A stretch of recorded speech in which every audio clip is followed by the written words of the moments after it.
Hey everybody, it's Adam from Crazy Good Fishing. Happy to have you join us tonight. Tonight we're going to be showing you how to make your own crawler harness rigs. And we do this, we like to fish for walleye and things like that here. Now a lot of people they say, well, walleye fishing, we're going to be using jigs, won't we? And yes, jigs have a place and jigs work great for many types of fishing. If you're fishing a drop off or you're going to be anchored, a jig is the preferred way to go. Okay, you put a jig, you put a minnow, whatever, you drop over the edge, put it down the bottom, a couple cranks up, and you're going to bounce it, okay, vertically jigging. However, sometimes you can't fish that way. The lake that we're on here in northern Minnesota has a lot of sand flats. So those walleyes will come out of the deep water. They're going to move around the sand flats looking for food when they're feeding, and then in the daytime they're going to go back down that deep water. So we catch them on those sand flats, particularly on the edge of weed lines. We're going to go right down the edge of that weed line on the sand flats. We're going to be dragging the crawler harness across that area and wait for them to hit. So we make our own. Now you can buy them. You don't have to make them. If you're only going to be fishing once in a while, it makes more sense just to buy them. And you can go to any tackle shop. These are examples that we sell here at our tackle shop. They come on these cards and they're different colors, and you can go and find the one you want. And these are going to cost you from $2.50 to maybe $3, depending on the tackle shop and what you have on it. Okay, so they come in sets. You get one, and they're just going to have 3 feet or so of line. It's usually going to be kind of a heavier leader line. There's going to be the blade, some beads, and the hook and a swivel. Okay, so rather than taking what that's pre-made, tonight we're going to make our own. If you do a lot of walleye fishing or you're out there a lot of time, it can be more economical to make your own, plus it can be more fun. You can really control the colors that you have. And so we have certain colors that we think work best, all right? And we're going to make our own. So tonight we're going to show you how to do that. Now, first thing you start with is the line itself. Okay, you can't just use 10-pound monofilament line. It's going to get nicked. You're going to have a northern pike hit. It's going to break. So we use spider wire. This is 65-pound line. And you want about 4 feet of it to start. So for me, I take the line, I go out to my arm, put it back to my shoulder. It's about the right distance.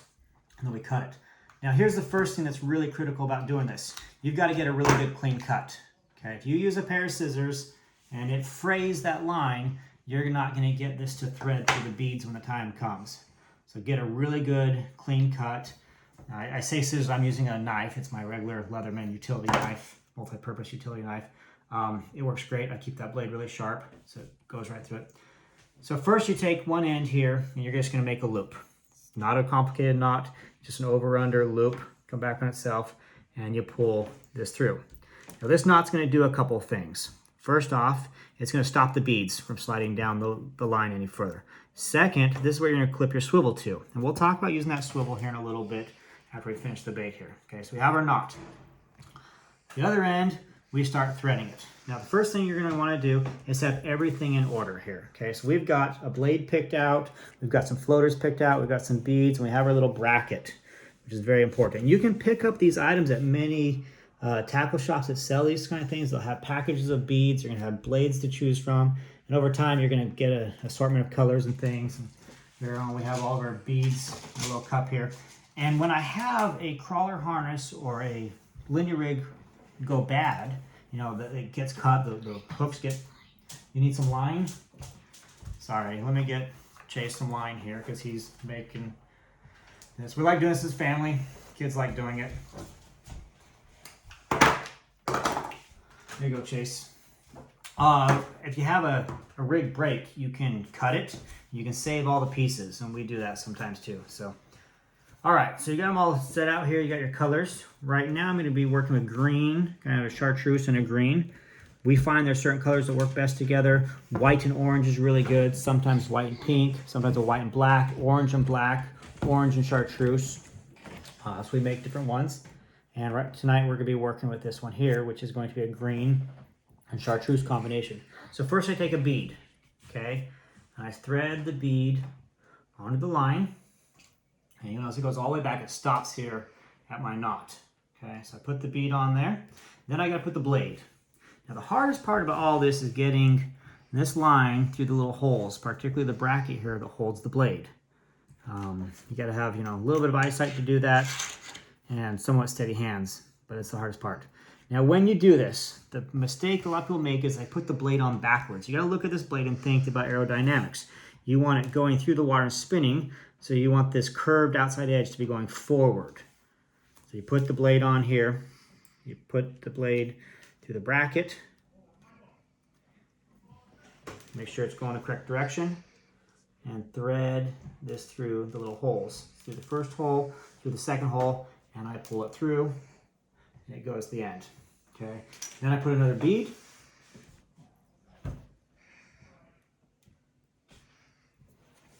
I put a floater.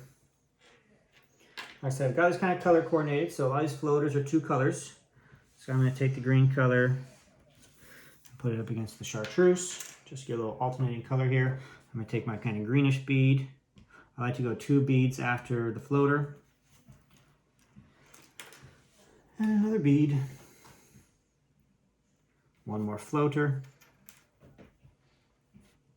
And you can order these beads online. A lot of your online tackle companies, they sell beads, they sell floaters, they sell the little brackets, they sell, or the clips, they sell the blades. And 1 more bead.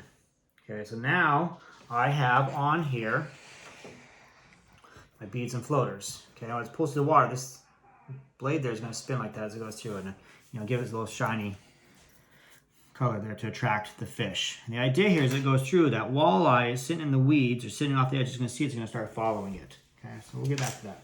All right, next I got to put the hooks on. Now, when you put hooks on, you can do a couple things. Some people like 1 hook only. Okay, they don't want to get 2 hooks on until they. Other people like 1 hook. Now, if you're going to use 1 hook, they have what's called a slow death rig hook. Looks like this. It's kind of bent. And it works because this one spins to the water. As it goes through, it's going to spin and twist the bait as it goes. So a lot of people use this kind of hook when they're doing it. Personally, I like having 2 hooks. Okay, I like a double hook setup. So I use a number 4. Okay, this is just a snelled hook here. You can use a small octopus hook. But like I say, it's got to be pretty small here. You don't want big old hooks. So you can buy these. I just buy the big Gamakatsu value pack ones. These are small octopus. So yeah, like I say, you can use snelled, octopus, whatever. This is a small size 4. All right, so we're going to thread the hook on here. Okay, and I'm going to go back about 6 to 7 inches here. And I'm going to make just a very basic knot.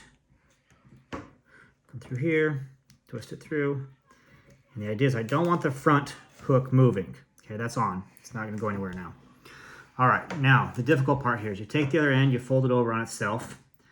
Now I've got to get a double amount of threading through that little eye. So I go through and stick it through here. Twist a little bit to get it go through. There we go. Okay. Oh, missed a step here. First, tie the knot. Doesn't matter how many times you do this, you can do it wrong. All right, so back up there, tie the knot. Okay, so first we tie the knot on the end there. Then I take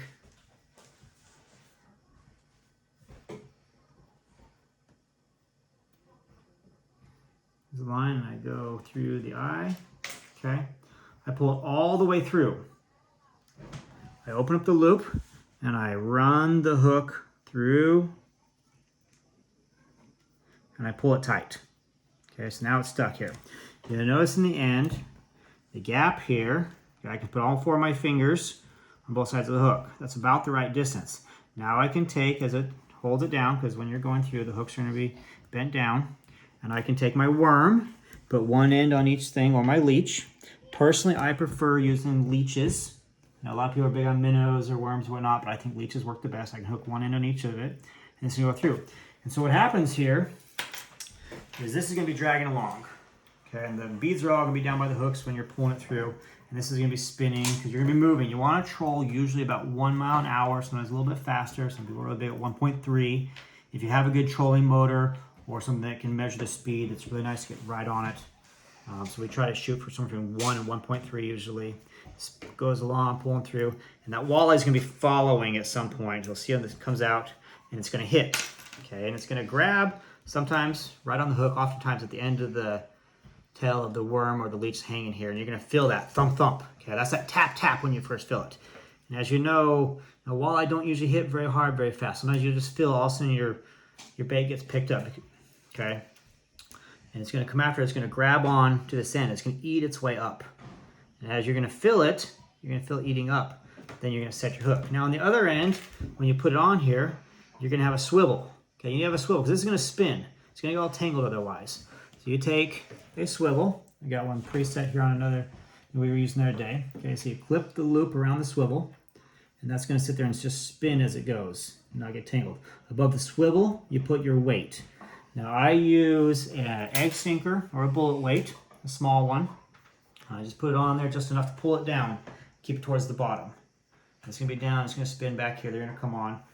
And so I hold my rod out and I have it kind of angled a little bit ahead of me, and I feel that tap tap. I feel that weight pulling on it. I can feel it suddenly come on there, and I'm gonna let my arm slowly come across my body. And I don't go very fast with it. I let it go all the way across my body. And when I have the rod pointed all the way back to the other side of my left shoulder, then I wait to see if I still have that weight on there. Set the hook.